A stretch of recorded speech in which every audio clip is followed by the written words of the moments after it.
We'll take one like for an appointment and then add on extra, but no. Mm-mm.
Hello.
Hello. Hey, Monica. Hi. How are you, Brett? Good. Good. Or as I should say, Mayor Pro Tem Moore. All right. Glad you're connected. I'm gonna call the meeting to order. This is the Thursday, December 17th, 2020 meeting of the Finance Committee. I am Councilman Brett Moore, Chairman, here at the chamber. With me physically is Councilman Victor Jones. We just heard from Councilwoman Peters. And I'll see Mr. Councilman Michael Holmes. Are you with us?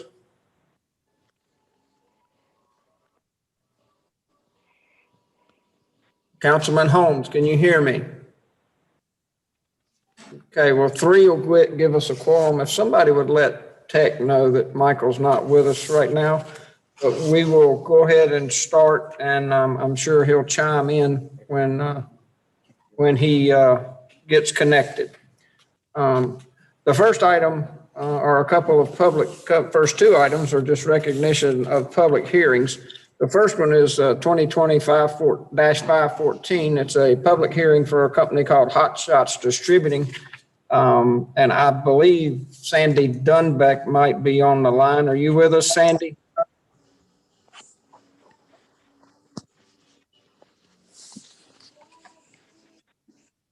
Sandy Dunbeck, can you hear me?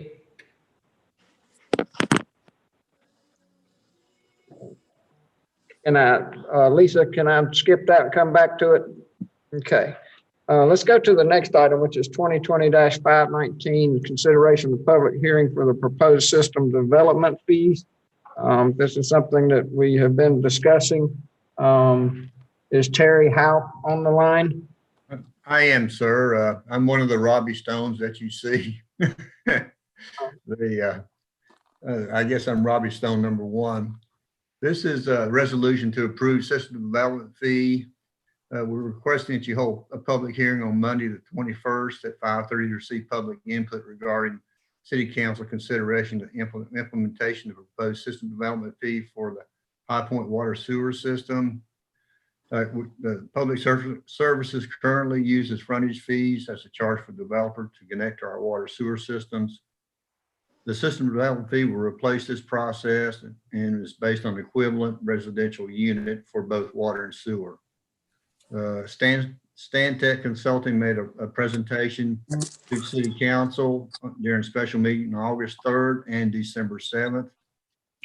Stantec is recommending the combined method for calculating proposed system development fee, which is based on the cost of the existing system and planned capital improvements. The revenues from SDF fee can only be used for expansion related capital projects. SDF fees have become the standard for most of North Carolina, and any revenue collected for SDF can only be used to pay for expansions. It should help relieve the current water and sewer users from paying for new development and service. SDF information was posted on the city website, and the required 45-day comment period commenced on September 11th, 2020 and concluded October 27th, 2020. Currently, there's no impact on the 2021 budget, and it depends on the effective date of the implementation of the proposed SDF fee. However, in future budget years, the amount of funds raised by SDF could ultimately have a direct impact on monthly water and sewer rates paid by our citizens. Public Services recommending that council adopt a resolution implementing the system development fee with an effective date of October 1st, 2021. All right, thank you, Terry. Let's see, we've already established that, so there's really no vote needed to approve that. Okay. All right, any comments or questions for Terry? Let me check to see if Councilman Holmes, have you been connected to us? I am here. Thank you, Mr. Chairman. Right, great. We're all here. Sandy Dunbeck, are you on the line? Yes, sir. Can you hear me now? I can. Give me 1 second. I just want to go back and let folks know this is item 2020-514. the consideration for the public hearing concerning Hot Shots Distributing. So Sandy, go ahead. Yes, sir. And council members, this is a project that the High Point EDC has been working on that is considering locating at 827 West Green Drive in High Point, which is part of our small scale manufacturing area and the opportunity zones. They propose to have 21 jobs in High Point and invest $565,000. We are recommending incentives of $31,758 for the project. And we will have more information at the public hearing. Okay. Well, we look forward to hearing that full presentation on Monday, December 21st. Thank you, sir. Thank Councilmember Moore, this is your city attorney, Joanne. The system development fee issue is going to require council to adopt a resolution, I believe, and that will be presented before the full council board on Monday. I feel that this committee should have a vote as to whether or not you want to send that with a favorable recommendation or not. Make a decision if we're going to send it before we have the public hearing. Well, you're going to have the public hearing. You have the resolution. It's just, you're having the public hearing on Monday night. Is that correct, Terry? Correct. And you are also going to have a resolution before you. Correct, Terry? That's correct, Miss. It will be a thing where you guys can actually, you'll have your final vote on it on Wednesday is what I would understand, because it's just like any other public hearing matter. You'll hear all the facts and receive the presentation on Monday. But by Wednesday, you will have a final vote on whether or not you adopt the resolution for it. Chairman Moore, Yes. I am not willing to recommend it with a favorable recommendation at this time. Personally, I just need to I want to hear the public comments, and I want to understand it fully and see what impact it might have on future development in High Point. Okay. Is City Manager McCaslin in the room? Yes. Randy, I'm not sure if you had received some comments also that are similar to Councilmember Peters about wanting to hear what specific comments were received. I'm not sure that council had received Trebek's written comments or not. And then some question even as to if this was not going to be effective until October, even though all the work has been done and we're all ready to go forward, whether there would be any willingness to consider postponing this. As far as I know, Joanne, this is Randy. As far as I know, Trebek's responses have been shared with council. I know Trebek, through their representative, has been in contact with a number of council people. I've answered a number of questions regarding this item for various council people, council members. So, but I understand that I understand what Monica is saying, that she wants to hear what is the comments from the public hearing prior to making a determination on the resolution. Right, and that would be perfectly acceptable for this committee to do that, to just send it to council without a clear in favor or support one way or the other. I didn't know whether or not there had been any, and this is not coming from legal, this is just coming from comments that I've received from council members and others as to, since it's not going to be effective until October, whether that had been considered, and just making sure that everybody was aware. From a legal standpoint, that's a possibility, but it's not legal's decision by any means. Madam Attorney, it's Councilman Jones. Would it be correct of me if I were to make the motion to send this to Monday's council and just put in the verbiage without favorable, Mm-hmm. with no recommendation? It can go forward without a recommendation, yes. So then I'll make the motion. We move this forward to Monday's council meeting without any recommendations. But we also, excuse me, pardon me, but we can also say, vote to delay it. Is that what you're saying, Madam Attorney? I was just making everyone aware that I had received comments from both council members and even had some discussion with some staff trying to answer that question as to whether or not, since the effective date was not going to be until October, whether that was something that was being considered. Again, that's not something that I would be in a position to offer an answer. That's more your manager, council members, and other staff members. Okay, Attorney, this is Councilman Holmes. So even if we do recommend that it goes to full council on Monday, at that point, if after discussion, if we decide to delay it or postpone implementation, that can be done on Monday, correct? Yes, sir, that's correct. that was my intention, Councilman Holmes, was that once we got it before the whole body, that I feel there's enough council members that aren't ready, but we would find that out on Monday. But my intention would be that we present it to the full council, let the full body make that call on Monday. And if we decide as a body that we want to table it to further discuss it, we can make that call on Monday. Yeah. Okay, then I'll second. Okay, well, Councilman Jones, if it's okay with you, Chair, I'll second his motion. So we have a motion and a second on item 2025-19. But I still want some, is there any further discussions or questions from the committee? If not, I want to make sure we're all clear on what we're doing.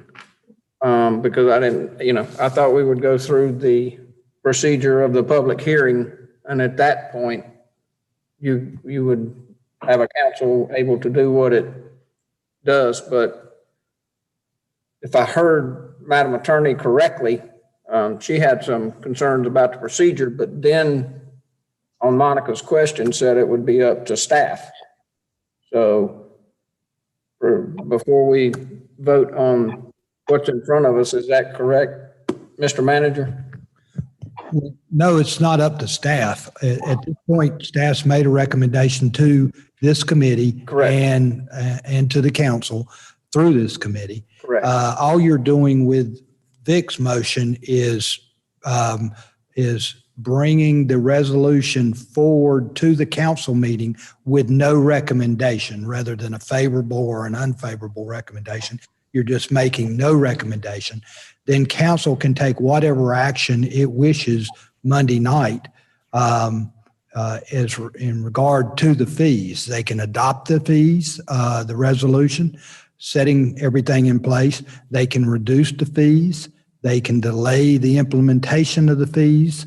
So council has a full range of actions that it can take on Monday night. Yeah, I was just on the timing part. I wanted that clear to those listening and here. This is not what we did on the hot shots distributing. This is, this is putting a different flow in it. So my only caution to council is that there is a 2017 legislation that says that your development fees have to be backed up by a independent study. right. Our current fees are not. Right. So we need to have something. I mean, you certainly can delay it for a short period of time, Right. but the longer you delay it, the more chance that the city will have in someone challenging our current fees because they're not backed up by the independent study. Yeah, I don't have any intentions of not taking action. I just think that we may need to take a few weeks.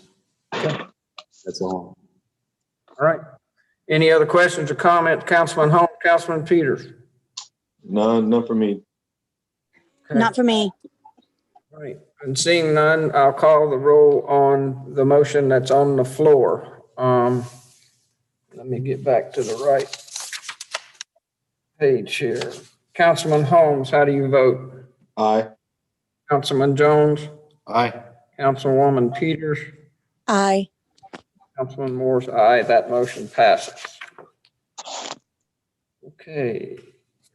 The first item on our regular agenda is 2025-515, and that is concerning a contract. It's a sole source contract in our communications. And I have Mr. Eric Xavier. Is that correct? Yes, it is. Thank All you. right, welcome. Item number 2020-515 is a recommendation by the Department of IT Services for the lease of new phone system to outfit our current future backup and our primary 911 centers. The total equipment cost is $270,105.95. The lease is split over 5 years, 5 equal payments of $60,906.19, with a total extended cost of $304,530.95.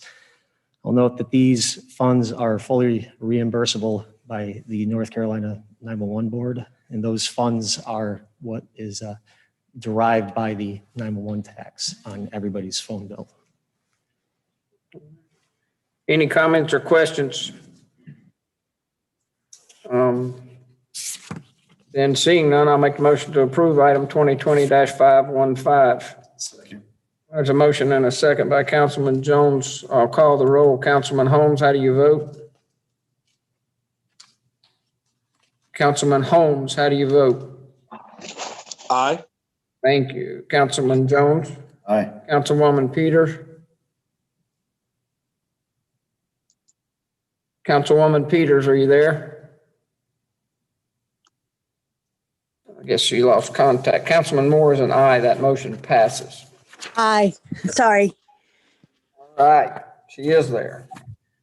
Item 2020-516 is another sole source contract concerning our mobile communications. Mr. Xavier. Thank you, Mr. Chairman.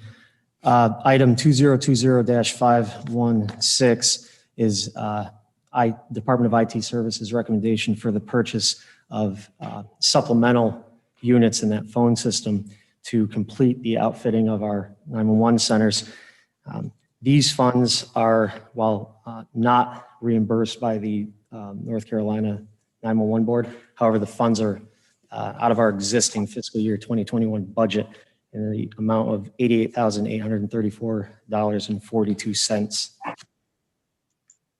Comments or questions? Mr. Xavier, what differentiates I'm sure it's written somewhere, I might be asking a rhetorical question, but what differentiates the fact that these don't come out of the 911 fee pot? The North Carolina 911 Board assesses the amount that they're going to reimburse based on population and incident volume. And my understanding is they don't take into account our market 2 times a year there. So we have to cover the balance of that. And this is a move to have our own backup system. Our backup is with Guilford Metro. So we're not first in line to get it if we need a backup. So these supplemental 6 units will give us a backup center that's identical to our primary, that's ours and only ours. Okay, thank you. If there's no further comments or questions, I'll make a motion to approve item 2020-516. Motion and a second by Councilman Jones. I'll call the roll. Councilman Holmes, how do you vote? Aye. Councilman Jones? Aye. Councilwoman Peters? Aye. Councilman Moore is an aye. That motion passes. Thank you, Mr. Xavier. Thank you. The next item, 2020-517, we're looking at a contract for Sterling Water Technologies with our Ward Water Treatment Plant. Mr. Derek Boone, are you on the line? I am. Good afternoon. Good afternoon. Go ahead. Sure. This is for the purchase of corrosion inhibitor for our Ward Water Treatment Plant. This product is used to protect the pipes in the water distribution system from corrosion and also help lead and copper from leaching into the system. The bids were received on December 3rd, 2020. The purchasing division received 2 bids. The requirement for the bidders was they also had to submit a sample prior to the bid opening. And we only had one responsive bidder who submitted a sample. And so Sterling Water Technologies was the only responsive bidder at $795.95 per ton. We currently are using Sterling. We've had good success. This bid is actually $4 less than the previous bid. And so we are recommending awarding the contract to Sterling Water Technologies in the amount of $198,987.38. And the contract will be awarded for a 3-year period with an option to renew for 2 additional 1-year periods. Thank you. I want to make sure, because we don't hear it very often, Mr. Boone, you did say that was $4 cheaper, right? I did say that. Yes, sir. Oh, good. That's great. Still a very expensive price tag, but I think that's good. Any further comments or questions? Seeing none, I'll make the motion to approve item 2020-517. Second. Second. There's a motion and a second by Councilman Holmes. I'll call the roll. Councilman Holmes, how do you vote? Aye. Councilman Jones? Aye. Councilwoman Peters? Aye. Councilman Moore's an aye. That motion passes. I think it's interesting that one of our first proposed public hearing pieces has to deal with our water sewer fees that have a great ripple effect across our customer base and our economy. And we end on a contract dealing with our wastewater treatment plant. So at this time, if there's nothing else to come before council, looks like I'm going to be asked to make a motion to adjourn. Second. All right, there's a second by Councilwoman Peters. Councilman Holmes, how do you vote? Aye. Councilman Jones? Aye. Councilwoman Peters? Aye. Councilman Moore is an aye. That motion passes and the meeting is adjourned. Thank you. Thank you. There.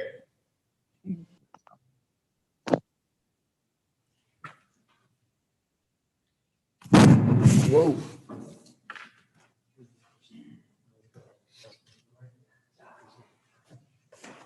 Not a big deal, but I'm connected to the Wi-Fi, but I wasn't able to get to that webpage. Is that the terms, conditions, and city?